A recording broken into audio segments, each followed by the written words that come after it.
तुम कभी किसी से वाद विवाद न करो। बहुत अमृतमय वचन है। उपासक, वाद विवाद मत करो। जिस प्रकार तुम अपने इष्ट देव को, अपने धर्म को दृढ़ विश्वास के साथ पकड़े हुए हो और महान मानते हो, ऐसे ही कोई दूसरे धर्म का उपासक अपने इष्ट देव को और अपने धर्म को महान मानता है। इसलिए तुम अपने धर्म को महान करके दूसरे को नीचा दिखाने वाला वाद विवाद मत करो। कितना सुलझा हुआ स्वरूप महापुरुषों का। केवल वाद विवाद से तुम अपने धर्म और इष्ट देव को खो दोगे। दूसरे धर्म की निंदा करके, दूसरे के इष्ट देव की अवहेलना करके तुम अपने इष्ट देव और धर्म को खो दोगे, क्योंकि परमात्मा एक है और वही सब धर्मों का धर्म गुरु है, वही सब धर्मों का इष्ट है। एक बार एक महात्मा किसी नगर में से होकर जा रहे थे। संयोगवशात एक दुष्ट आदमी सामने से आया और वो क्रोधित होकर पीटने लगा। बहुत मारा महात्मा को, मूर्छित हो गए महात्मा, इतना मारा। बहुत दुष्ट स्वभाव के भी होते। वो जमीन पर गिर गए। मारने वाला चला गया। कुछ श्रद्धालु आए, उनकी बड़ी सेवा की। जब होश में आए तब पूछा, महात्मा जी किसने मारा आपको? बोले, जिसने सेवा की उसी ने मारा है। जिसने सेवा की? वो कहा, महाराज आप तो मूर्छित थे, हम लोगों ने तो सेवा की है। बोले, बस जिसने सेवा की उसी ने मारा, दूसरा नहीं मार सकता। महात्मा जी ने कहा, जिसने मुझे पीटा वही सेवा कर रहा है, जो सेवा कर रहे हैं इन्होंने ही पीटा है। वो तो बड़े घबरा गए कि महात्मा पागल है क्या। तब उनके शिष्य ने जब सुना तो वो आए वहां दौड़कर। लोगों ने कहा, आपके गुरुजी पागल है क्या? तो बोले, नहीं, आप नहीं समझ पा रहे। जिस परमात्मा ने वो रूप रख करके पीटा, उसी परमात्मा ने आप लोगों को प्रेरित करके आप लोगों के रूप में सेवा की। हमारे गुरुदेव का मतलब ये है। भाव ये, आपके साथ जो निंदा अपमान तिरस्कार कर रहा है वो आपका आराध्य देव दूसरा नहीं है, वही आराध्य देव है। तुम्हारे किसी कर्म का मार्जन कर रहा है, ध्यान रखना। अब आगे बिल्कुल सुलझी हुई एक एक बात है। सच है कि उस दुष्ट में भी परमात्मा है। सच है कि व्याघ्र में भी परमात्मा है। पर हम महात्मा को तो गले लगा सकते हैं, लेकिन व्याघ्र को, सिंह को गले नहीं लगा सकते। ऐसे ही हम मानते हैं कि दुष्ट में परमात्मा है, पर दुष्ट पुरुष में विद्यमान परमात्मा को केवल भाव द्वारा प्रणाम करके उससे संभाषण और संग कदापि उचित नहीं है। जैसे सर्प में भी परमात्मा है, सिंह में भी परमात्मा है, तो उसे गले नहीं लगा लेंगे। एक एक चेष्टा, एक एक वचन अमृत है। अगर ये धारण कर लोगे तो आपका भजन बचेगा और पचेगा और बढ़ेगा। एक किसान खेत में दिन भर पानी भरता रहा। जब सायंकाल हुआ तो उसमें पानी एक चुल्लू भी नहीं टिका। वो बहुत परेशान हो गया। मेड़ ज्यों की त्यों सब ठीक थी। फिर उसने देखा तो चूहों ने छेद कर रखा था जगह जगह, कई जगह मेड़ में। वो छेद से बाहर जा रहा था। उपासक समझे, पूरा जीवन साधना करते हो जाता है, लेकिन साधन संपत्ति एक चुल्लू भी नहीं बचती। किनकी? जिनके इंद्रिय रूपी चूहों ने छेद कर दिया है हृदय रूपी घर में। क्या?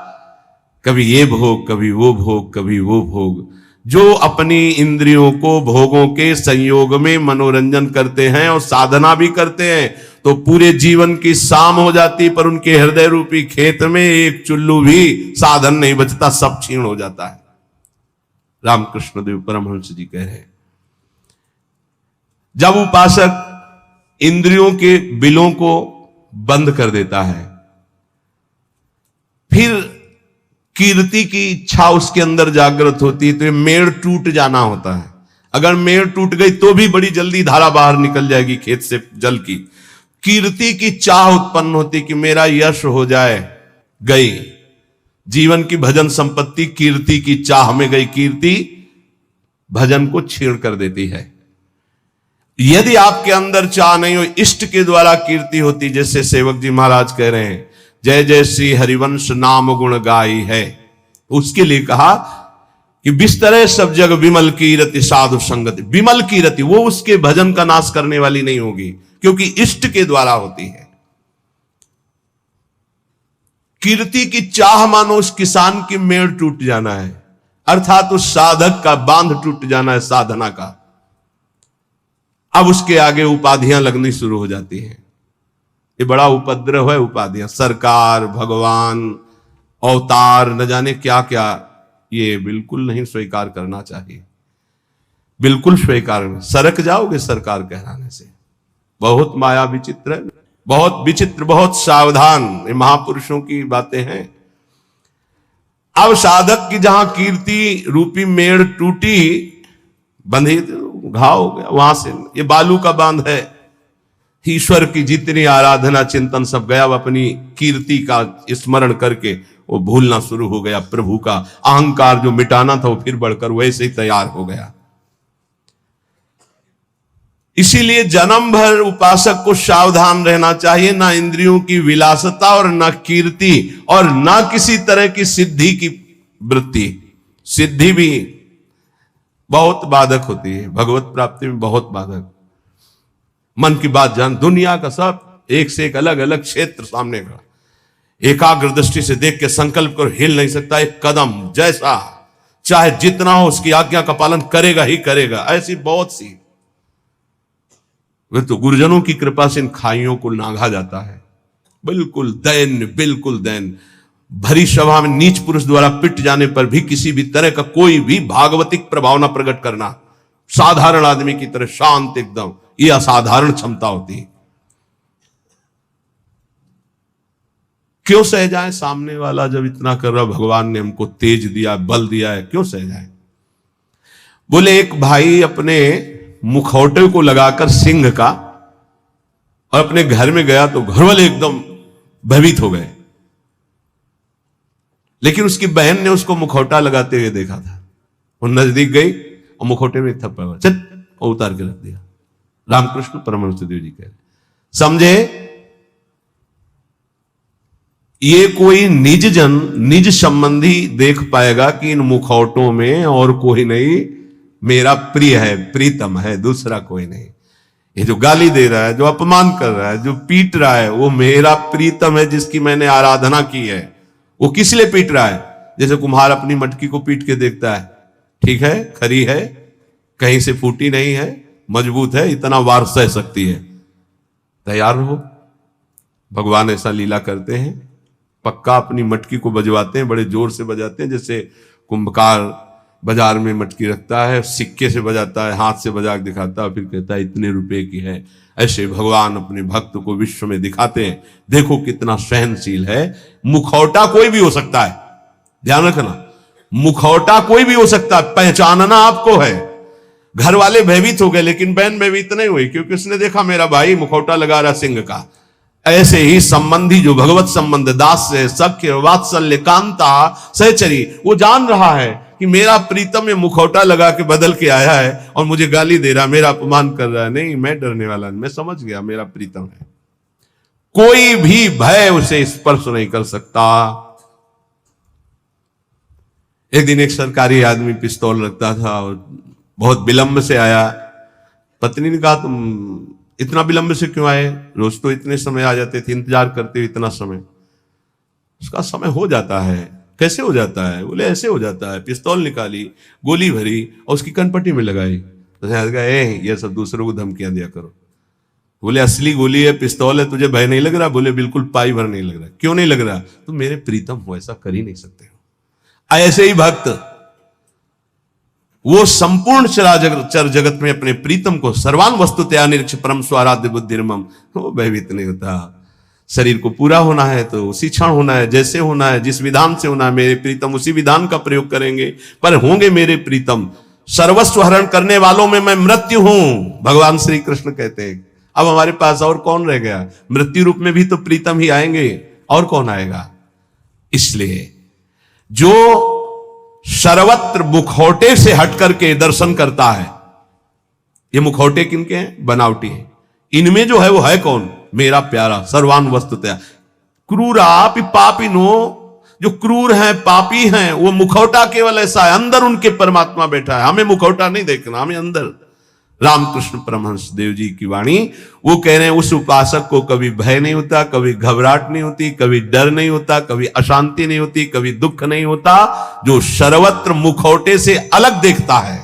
इन मुखौटे से अंदर एकमात्र परमात्मा, कोई स्त्री का मुखौटा, कोई पुरुष का, कोई महात्मा का, कोई दुरात्मा का, कोई मूर्ख का, कोई विद्वान का, पर है अंदर एक ही परम तत्व। पानी और बुलबुला कोई अलग चीज नहीं है। बुलबुला पानी में ही उठता है, पानी में ही तैरता है और पानी में ही फूट कर पानी बन जाता है। ठीक ऐसे ही परमात्मा में ही जीवात्मा प्रकट होता है, परमात्मा में ही रहता है और परमात्मा में ही लीन हो जाता है। जीवात्मा कोई अलग चीज नहीं। जैसे पानी का बुलबुला पानी से ही प्रकट हुआ, पानी में ही रहता है, पानी में ही फूट कर पानी बन जाता है, ऐसे ही कोई स्वतंत्र नहीं है, उसी परमात्मा में विराजमान। अगर इतना जान लो तो तुम परमात्मा स्वरूप ही हो, ये परमहंस जी कह रहे हैं। देखो, रेलगाड़ी का इंजन वेग के साथ चलकर ठिकाने पर अकेला नहीं पहुंचता है, बल्कि लाखों लोगों को पहुंचाने की सामर्थ्य रखता है। जोड़ते जाओ, बैठते जाओ, इंजन में बड़ी पावर है। बोले ऐसे ही आचार्य इंजन है और अनुयायी जन आचार्य के डिब्बे हैं। कितने जन बैठ करके परम पद में, निकुंज में पहुंचते हैं। कभी भी ये नहीं सोचना चाहिए कि इतने लोगों का उद्धार कैसे हो जाएगा, इतने लोगों का कल्याण कैसे हो जाएगा, बहुत लोग जुड़े हैं, कैसे कल्याण। तो बोले ईश्वरीय शक्ति इंजन है और वो शांत, वो गुरुजन डिब्बे के समान है। कनेक्शन इंजन से है तो इंजन में 2-4 लोग बैठते होंगे, लेकिन डिब्बे में 70, 80, 90, 100 ज्यादा भी बैठ जाते होंगे।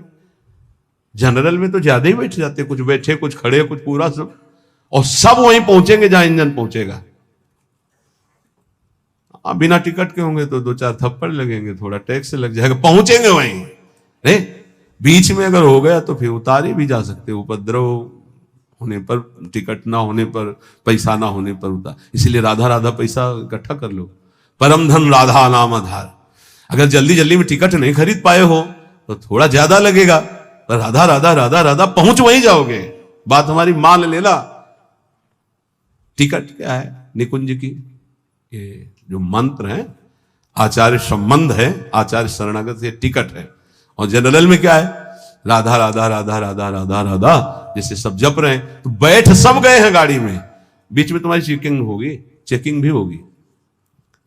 बोले जल्दी में खरीद तो नहीं पाए, लेकिन एक राधा नाम की कीमत में पूरा त्रिभुवन बिक जाएगा। वो जो जांच करने वाले हैं वो कौन है, श्री जी के पार्षद ही हैं।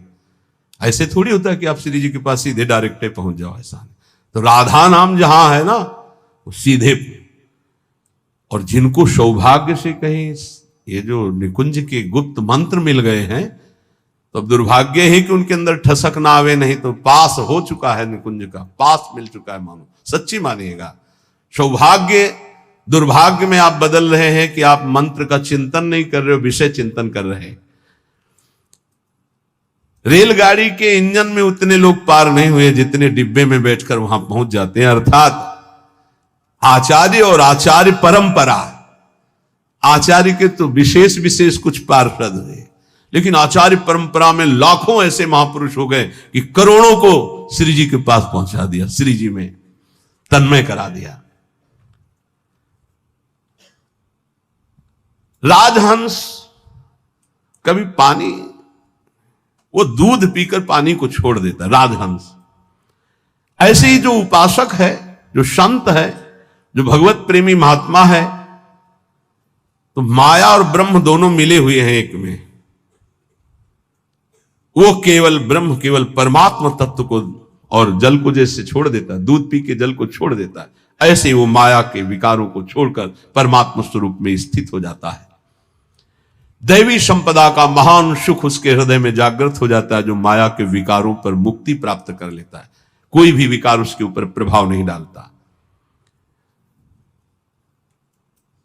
हाथी को खुला छोड़ दे तो मनमानी आचरण करके वृक्षों को उखाड़ता है, तोड़ फोड़ शुरू कर देता है।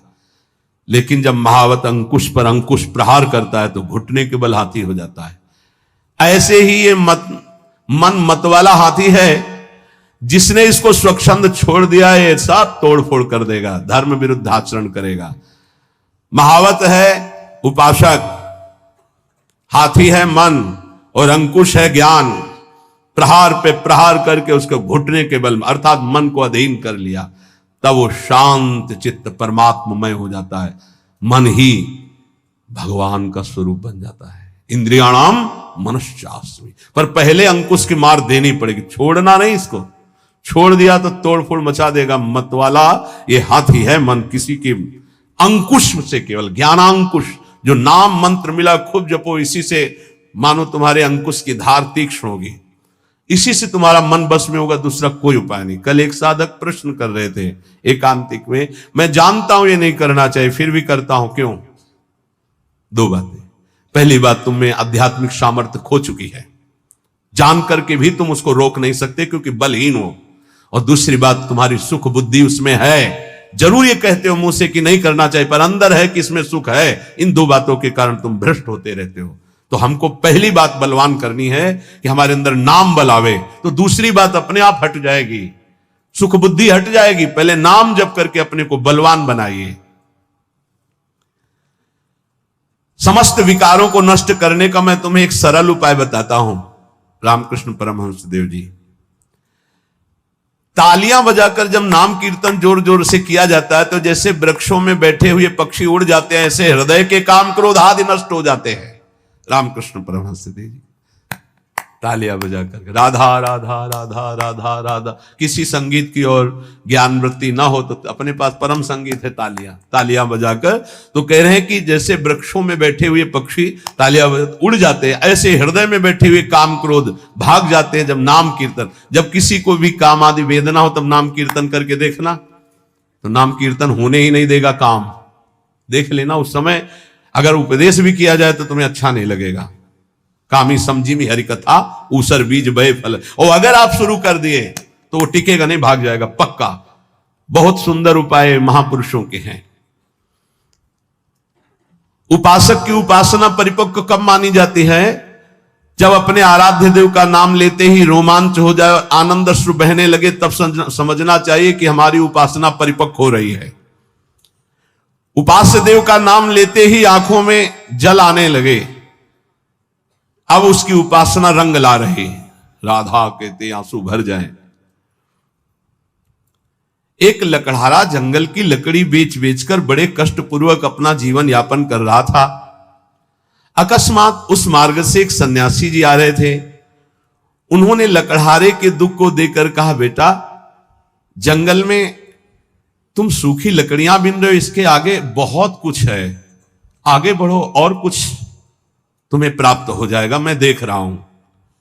वो आगे बढ़ा, सूखी लकड़ियां छोड़कर, ध्यान देना महापुरुषों के उदाहरण साधारण नहीं होते, बात साधारण दिखाई दे रही।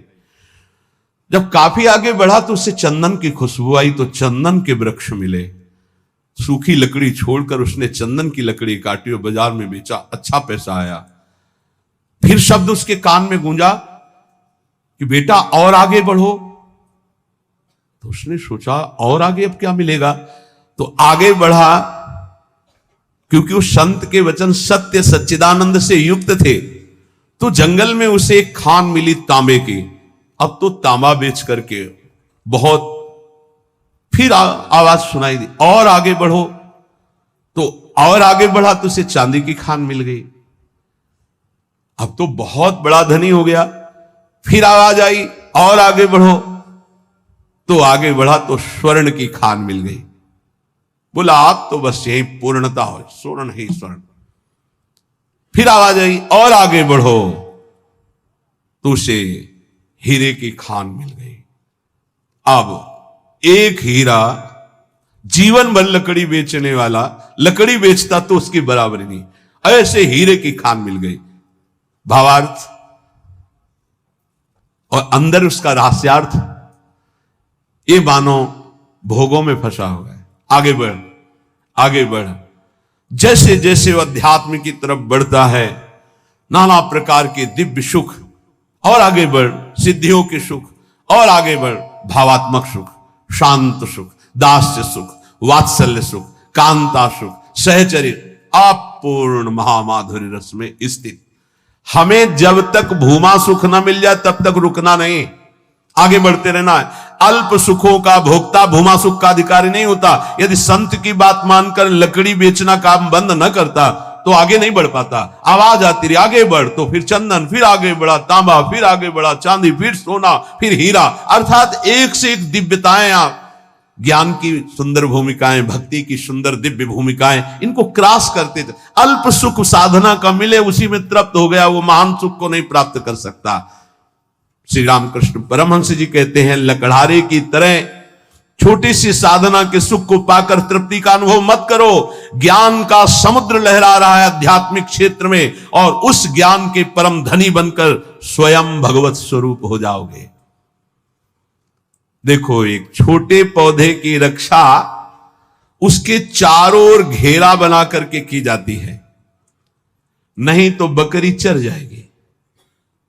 और वही पौधा जब बड़ा हो जाता है, वृक्ष रूप हो जाता है, तो सैकड़ों बकरियों का पेट भर जाएगा, उसकी छाया में रहेंगे, उसका कुछ नहीं बिगड़ेगा। ऐसे ही जब भक्ति का छोटा अंकुर निकले तो कुसंग रूपी, बुरी संगति रूपी बकरी से बचना। बकरी का चरा हुआ छोटा पौधा किनगा बहुत ही मुश्किल देता है, क्योंकि डंठल भर रह जाता है, वैसे चुन लेती है। अर्थात यदि बुरी संगति हो जाए नए भगत को, तो पूरी भक्ति को ही वो नाश कर देगा, पूरा का पूरा नाश कर देगा। अब आप देख लो, आंखों के सामने दिखाई देता है। जब तुम्हारे हृदय में भक्ति, तो साधु संगत रूपी बाढ़ के अंतर्गत रहना। साधु संगत करे अनुदिन राति, अर्थात संतों के वचनों में केवल रहना, बस दूसरे की बातें मत सुनना, नहीं तो वो बकरी है, चर जाएंगी, किनगा भी नहीं निकलेगा दोबारा भक्ति का। ऐसे कितने उदाहरण जीवन में देखे हैं कि बड़े भाव से चलना चाहते थे, लेकिन भारी कुसंग हो गया, नष्ट हो गए, भारी कुसंग। जब वही भक्ति वृक्ष रूप हो जाएगी तो हजारों लोग नीचे आनंदित होकर विश्राम करेंगे, कुछ फर्क नहीं पड़ता, फिर निंदकों का कोई प्रभाव नहीं पड़ता। पर पहले भक्ति को वृक्ष रूप बढ़ने दो। ये कुवासना में लिप्त भोगी पुरुष, संसारी पुरुषों का संग जहर है। अगर इनका संग हुआ तो भक्ति का पौधा नष्ट हो जाएगा, ध्यान रखना। ये दुर्जन भेजे जाएंगे तुम्हारे पास, दुर्जन जो भक्ति को नष्ट करने वाले हैं, पर तुम इनका संग मत करना, तो तुम्हारी भक्ति वृक्ष रूप हो जाएगी। बहुत जोर से प्रभाव पड़ता है दुर्जनों का। भगवान का भरोसा और विघ्न अपने आप नष्ट हो जाते, पर बड़े भयानक प्रलोभन, बड़े भयावह दृश्य संसार के ऐसे उपस्थित होते। तो कह रहे कि ये तुम्हारे पास भेजे जाएंगे, भगवान से प्रेरित होकर भेजे जाएंगे, वो भेजेंगे। अब क्या भूमिका है, अब क्या भूमिका है? देखो, पत्थर चाहे सैकड़ों वर्ष पानी में पड़ा रहे, पर उसमें अग्नि उत्पादक शक्ति नष्ट नहीं होती। घर्षण करोगे पत्थर को तो अग्नि प्रकट कर देगा। ऐसे ही भक्त जब अपने हृदय में भगवत चिंतन की रगड़ करता है, तो अनंत जन्मों से हम विषय रूपी पानी में पड़े रहे, लेकिन हमारे अंदर दिव्य शक्ति है, हम उसे जागृत कर सकते हैं। रामकृष्ण परमहंस जी कह रहे हैं, तुम जितना नाम स्मरण करोगे तो तुम्हारे हृदय में घर्षण शक्ति से एक आध्यात्मिक बल प्रकट होगा। जैसे कई बार सत्संग में का अगर ध्यान दिया हो, दो लकड़ियों के घर्षण से जैसे अग्नि प्रकट हो जाती है, ऐसे ही जवान और नाम के घर्षण से आध्यात्मिक शक्ति प्रकट होती है। राधा राधा राधा राधा राधा। जैसे सैकड़ों वर्ष पत्थर जल में पड़ा रहे तो इसका मतलब नहीं कि उसके घर्षण से चिंगारी नहीं होगी। ऐसे ही सैकड़ों जन्मों से मैं विषयों में पड़ा रहा हूं, इसका मतलब यह नहीं कि मेरे अंदर आध्यात्मिक शक्ति उत्पन्न करने की सामर्थ्य नहीं रह गई। मैं भगवान का अंश हूं। आज जागूंगा तो आज मैं परमात्मा प्राप्त हो जाऊंगा। आज हम में वो सामर्थ्य है, हम अपनी सामर्थ्य को जागृत करें। कैसे? नाम जी है जपी जागहि जोगी। नाम जप करके हम जगते हैं, हम अपनी शक्ति को जागृत करते। नाम, ईश्वर का नाम जितना तुम जपोगे उतना ही हृदय प्रफुल्लित होकर महान पावर से युक्त हो जाएगा।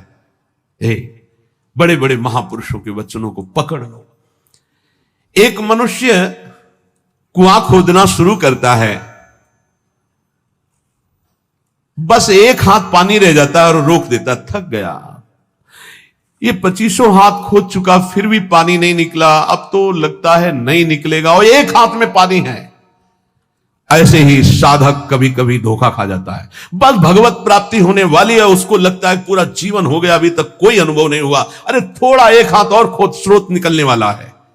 रामकृष्ण परमहंस जी कह रहे, पर वो नादान, एक हाथ में पानी निकलने वाला था, छोड़ दिया, दूसरी जगह कुआं खोदा, फिर छोड़ दिया, फिर तीसरी जगह कुआं खोदा, पूरा जीवन कुआं खोदने में लगा दिया, पानी नहीं पी पाया।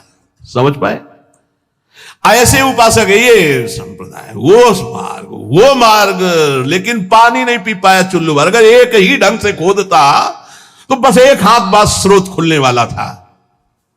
एक गुरु, एक ग्रंथ, एक पंथ, एक मंत्र, एक संत, एक कंत, सांगो पांग उपासना पकड़ लो, निकल जाए। हमने देखा कि जो इधर उधर भटकने वाले वो जीवन भर भटकते रहते हैं, क्योंकि तलवार की धार पर चलने के लिए जो हिम्मत चाहिए वो गुरु बदलने से नहीं आती, वो चलने से आती है। ये जो बदलुआ लोग होते हैं ना, बदलते ही रहते हैं। व्यभिचारी की वृत्ति पातिव्रत धर्म से कभी एक नहीं होती, ध्यान रखना। होटलों को खाने वाला कभी एक रसोई में भरपेट जीवन भर नहीं खा सकता, उसको चाट लग गई है। ऐसे ही जो व्यभिचार प्रवृत्ति भक्ति में है, आज यहां कल वहां, परमहंस जी कह रहे 25 हाथ कुआं खोदा, छोड़ दिया कि यहां पानी नहीं हो, एक हाथ बाद पानी निकलने वाला था, फिर दूसरी जगह खोदा, फिर छोड़ दिया, फिर तीसरी जगह खोदा, जीवन हो गया, कुआं खोदते पानी नहीं मिला। अगर एक में ही उतनी मेहनत और कर देता तो करना ही नहीं पड़ती, एक हाथ बाद स्रोत था।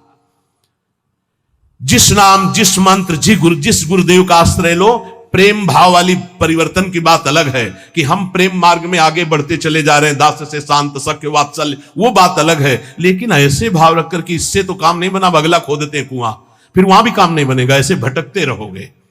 बहुत महापुरुषों के वचनों को बहुत समझना चाहिए।